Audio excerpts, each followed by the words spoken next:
Let's talk about the forecast with Alan. And talking about rain again today, but let's talk about what we've seen so far this month, including yesterday. Pretty much another deluge here in parts of southern Colorado. The airport of Pueblo only seeing a trace, but the Springs airport picking up about a half an inch of rainfall for the day. And so far in May, we're actually slightly below average in Pueblo versus the Springs, which is well above average. Now, I should say as a sidebar, last Sunday in Pueblo, the airport only picked up 14/100ths of an inch of rain. I know many parts of the city from that same storm picked up in excess of 1.5 to 2, even 2.5 inches of rain. So again, it varies location by location, but this is based on what we've seen at the airport. So keep that in mind. Both areas running a surplus nearly 3 inches above the norm to date here in Colorado Springs. And today, seeing some of those scattered showers across the region already this morning. It's a much more stable environment. We have some leftover upslope flows, some recycled moisture, and that's going to keep these cool and showery conditions going for much of your day Friday. As you head out the door today, make sure to have that rain gear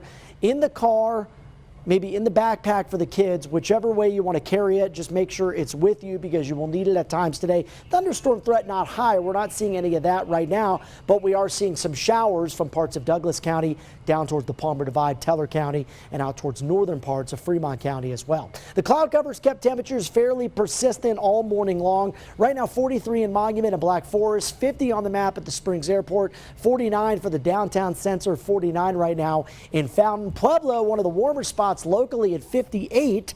We have 40 degrees on the map in Woodland Park and 49 up north towards Denver. So more showers and scattered storms today.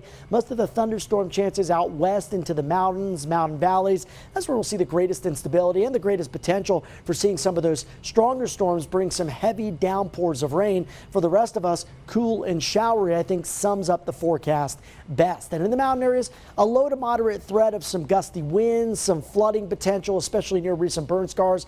Lots of lightning expected in those areas. And again, it's a marginal risk that we'll see excessive rainfall that could trigger some river flooding, some small stream flooding as well. Now, rain chances do decrease some late this weekend into early next week, and then they pick back up as we head towards Tuesday and Wednesday. Here's a look at those chilly Friday highs. In addition to the rain gear, make sure you have the jackets today. Will only be in the 50s and 60s. Now by Saturday, I think we see a return to more typical springtime conditions. Sunshine early, building clouds, building thunderstorm chances after the lunch hour. But again, some drier air late Sunday into Monday, and then those daily storm chances pick back up through the end of the 7-day period. For Pueblo, I've got 60s today, but by Monday into the 80s. And by next week, we're talking about middle 80s for highs, low 50s for overnight lows. Canyon City, no threat of a freeze here. In fact, I think we've turned the page to spring once we get past today's cool and showery weather, with 70s expected by the weekend. For Woodland Park, a chilly day today, still cool on Saturday and Sunday, but we've got some upper 60s and 70s by the end of the 7-day forecast.